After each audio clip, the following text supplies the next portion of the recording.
Brief ಮಾಡೋಕ್ಕೆ ಇಷ್ಟಪಡ್ತೀವಿ. ತಮ್ಮೆಲ್ಲರಿಗೆ ಕನ್ನಡದಲ್ಲಿ ಮತ್ತು ಇಂಗ್ಲೀಷ್ದಲ್ಲಿ ಈಗಾಗಲೇ ಕಾಪಿಗಳು ತಲುಪಿದ್ದೀವಿ.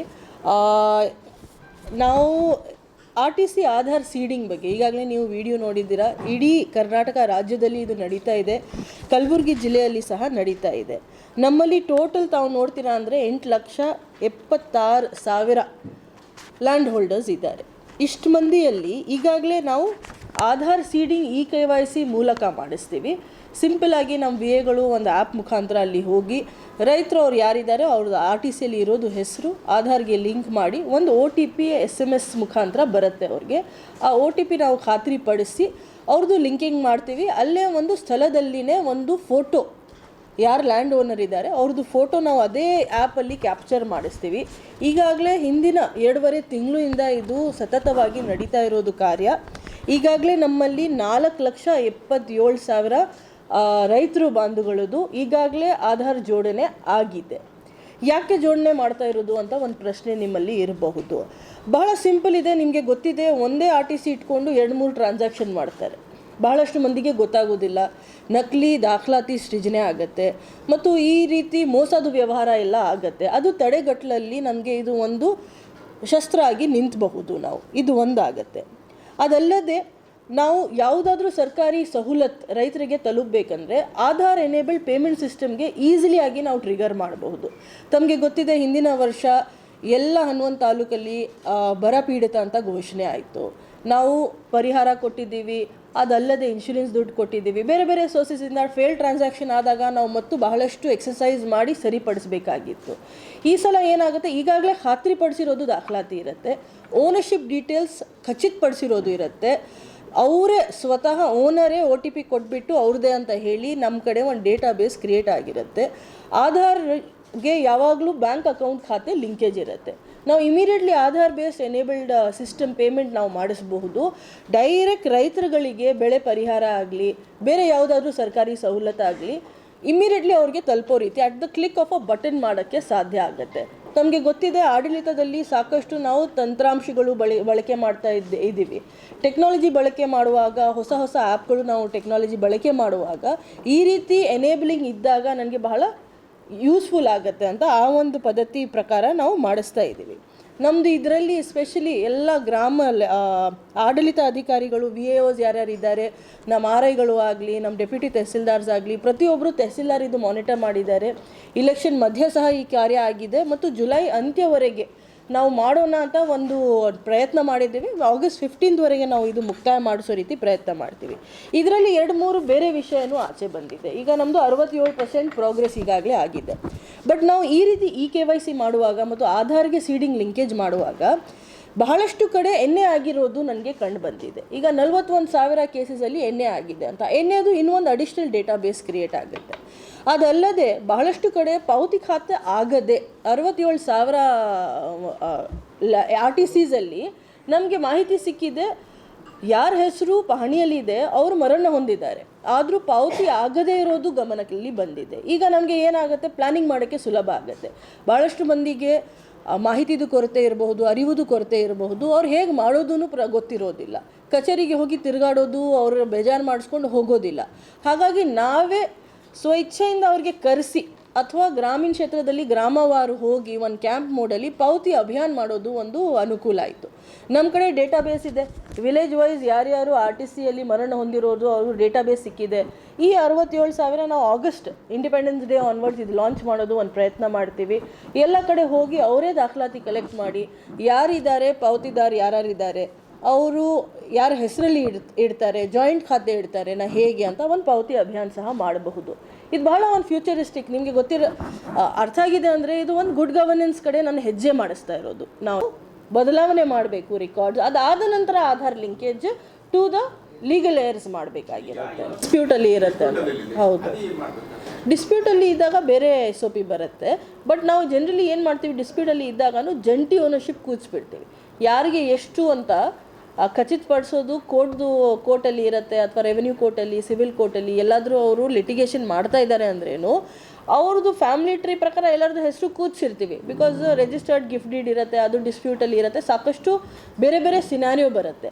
ಬಟ್ ಬಹಳಷ್ಟು ಕಡೆ ಆ ರೀತಿ ಇರೋದಿಲ್ಲ. ಅವ್ರು ಹೇಳ್ತಾರೆ 1/3 ಅವ್ರಿಗೆ ಹೋಗಲಿ, 1/3 ನಮಗೆ ಬರಲಿ, ನಾವು 1/3 ಇವ್ರಿಗೆ ಹೋಗಲಿ. 3 ಮಕ್ಕಳಿದ್ದಾರೆ ಅಂದರೆ 3 ಮಂದಿನೂ ಡಿವಿಷನ್ ಮಾಡಿಸ್ಕೊಳ್ತಾರೆ.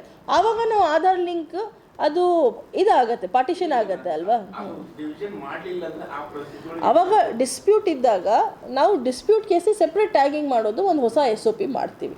ಬಟ್ ಎಷ್ಟು ಮಟ್ಟಿಗೆ ಸಾಧ್ಯ, ಎಲ್ಲಿ ಡಿಸ್ಪ್ಯೂಟ್ ಇಲ್ಲ ಅದು ನಾವು ಕ್ಲಿಯರ್ ಮಾಡ್ಬೋದಲ್ವ. ಡಿಸ್ಪ್ಯೂಟ್ ಇರೋದು ನೋಡಿ ಆಯ್ತಾ, it will go in revenue court, ಇಲ್ಲ ಅಂದರೆ it will go to civil court, ಇಲ್ಲ ಮ್ಯಾಕ್ಸಿಮಮ್ ಹೈಕೋರ್ಟ್ಗೆ ಹೋಗುತ್ತೆ.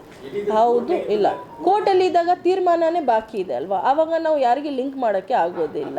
ಅದೇ ಹೇಳ್ತಾ ಇರೋದು, ಆವಾಗ ಲಿಂಕ್ ಅದು ಡಿಸ್ಪ್ಯೂಟ್ ಕೇಸಸ್ದು ಸೆಪ್ರೇಟ್ SOP ಇಟ್ಟು ನಾವು ಸೆಪ್ರೇಟ್ ಫ್ಲ್ಯಾಗಿಂಗ್ ಮಾಡಿಸಿ ಇಡ್ತೀವಿ. ಸೊ ಏನಾಗುತ್ತೆ, ನಮ್ಮದು ಈಗ ರೆವಿನ್ಯೂ ಕೇಸಸ್ದು ಏನಿದೆ RCCMS revenue court management system ಒಂದಿದೆ, ಭೂಮಿ ಡೇಟಾಬೇಸ್ ಇದೆ. ಅದರಲ್ಲಿ ಡಿಸ್ಪ್ಯೂಟ್ ಕೇಸಸ್ ಯಾವ್ಯಾವ RTC ಮೇಲೆ ಯಾವ್ಯಾವ ಸರ್ವೆ ನಂಬರ್ ಇದೆ ಈಗಲೇ ನಾವು ಸರ್ಚ್ ಮಾಡಿ ತೆಗಿಬಹುದು. ಅದೇ ರೀತಿ ಅದರಲ್ಲಿ ಟ್ಯಾಗಿಂಗ್ ಮಾಡಿಬಿಡ್ತೀವಿ. ಡಿಸ್ಪ್ಯೂಟಲ್ಲಿ ಇರೋದು ಕೇಸಸ್ ಆ ಕೋರ್ಟ್ ಕೇಸ್ಗೆ ಟ್ಯಾಗಿಂಗ್ ಮಾಡ್ತೀವಿ, ಕೋರ್ಟ್ ಕೇಸ್ದು ತೀರ್ಮಾನ ತಕ್ಕಂತಹ ನಾವು ಟ್ಯಾಗಿಂಗ್ ಮಾಡಿಸ್ತೀವಿ. ಆ ರೀತಿ ಮಾಡಿಸ್ಕೊಳ್ಬೇಕಾಗಿದೆ. But while the dispute is under way, while it's under hearing, we will just flag it, we will not act on it. ಅದರಲ್ಲಿ ಕ್ರಮ ತಗೊಳ್ಳೋಕ್ಕೆ ಆಗೋದಿಲ್ಲ ಅಲ್ಲ, ಕೋರ್ಟ್ದು ತೀರ್ಮಾನ ಬರೋವರೆಗೆ. ಆಧಾರ್ ಸೀಡಿಂಗ್ ಮಾಡೋಕ್ಕೆ, ಆಧಾರ್ ಸೀಡಿಂಗ್ ಯಾವಾಗ it is based on consent, but ಅದಕ್ಕೆ ಓನರ್ಶಿಪ್ ಖಚಿತಪಡಿಸ್ಬೇಕಲ್ಲ. ಡಿಸ್ಪ್ಯೂಟ್ ಇದ್ದಾಗ ownership ಇರೋದಿಲ್ಲ, ಹಾಗಾಗಿ ಅದು ಆಧಾರ್ ಸೀಡಿಂಗ್ ಮಾಡೋಕ್ಕೆ ಅದು ಮೇ ಬಿ 10% ಇರಬಹುದು, ಬಟ್ 90% ಮಾಡಬಹುದಲ್ಲ. 90% ಜನರಿಗೆ ಅನುಕೂಲ ಆಗುತ್ತೆ. ನೀವು ಡಿಸೈಡ್ ಮಾಡಿ ಯಾರ್ದು ಫಸ್ಟ್ ಉತ್ತರ ಕೊಡಬೇಕು.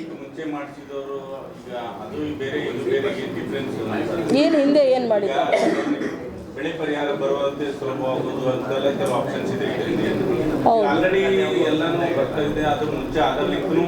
ಅದು DBT ನಾವು ಈ ವರ್ಷ ಅದೇ ನಾನು ಅವ್ರು ಬ್ಯಾಂಕ್ಗೆ ಆಧಾರ್ಗೆ ಲಿಂಕ್ ಮಾಡಿದ್ದಾರೆ. DBT ಡೈರೆಕ್ಟ್ ಬೆನಿಫಿಟ್ ಟ್ರಾನ್ಸ್ಫರ್ ಮುಖಾಂತರ ಪೇಮೆಂಟ್ ಆಗಿದೆ. ಈಗ RTCಗೆ ಆಧಾರ್ ಲಿಂಕ್ ಮಾಡಿದೆ. ಈಗ ನಾವು ಹಿಂದೆ ಹೇಗೆ ಮಾಡ್ತಾಯಿದ್ರಿ, ಈಗ ಫಾರ್ ಎಕ್ಸಾಂಪಲ್ ಒಂದು ಪರಿಹಾರ ತಂತ್ರಾಂಶದಲ್ಲಿ ಹೇಗಿತ್ತು ಹಿಂದೆ ಅಂತ ಎಕ್ಸ್ಪ್ಲೇನ್ ಮಾಡ್ತೀವಿ.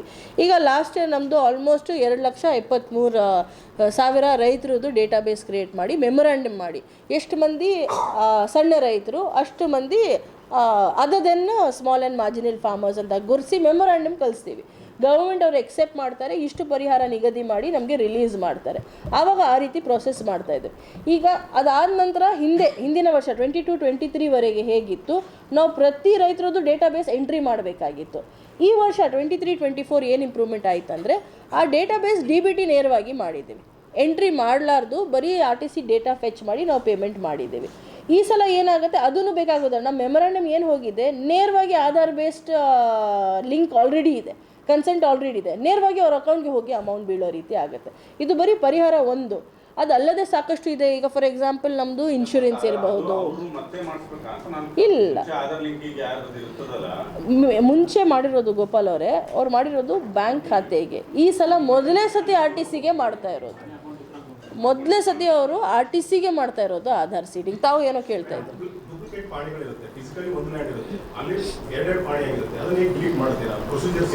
ಅದು ಪ್ರೊಸೆಸ್ ಆಫ್ಕೋರ್ಸ್ ಮಾಡ್ತೀವಿ. ಅಲ್ಲಿ ಫಿಸಿಕಲ್ ನಮಗೆ ಗೊತ್ತಾಗ್ಬಿಡುತ್ತೆ, ಈ ಒಂದೇ ಪಹಣಿಗೆ ಇಬ್ಬರು ಓನರ್ಸ್ ಮುಂದೆ ಬರ್ತಾ ಇದ್ದಾರೆ ಅಂದರೆ ಆ ಸೆಟಲ್ ಮಾಡೋಕ್ಕೆ ಈಗ ಫಾರ್ ಎಕ್ಸಾಂಪಲ್ ಈಗ ಹಲ್ಕಟ್ಟ ಅಂತ ಒಂದು ಗ್ರಾಮ ಇತ್ತು ಚಿತ್ತಾಪುರ ಕಾನ್ಸ್ಟಿಟ್ಯೂಯೆನ್ಸಿಲಿ.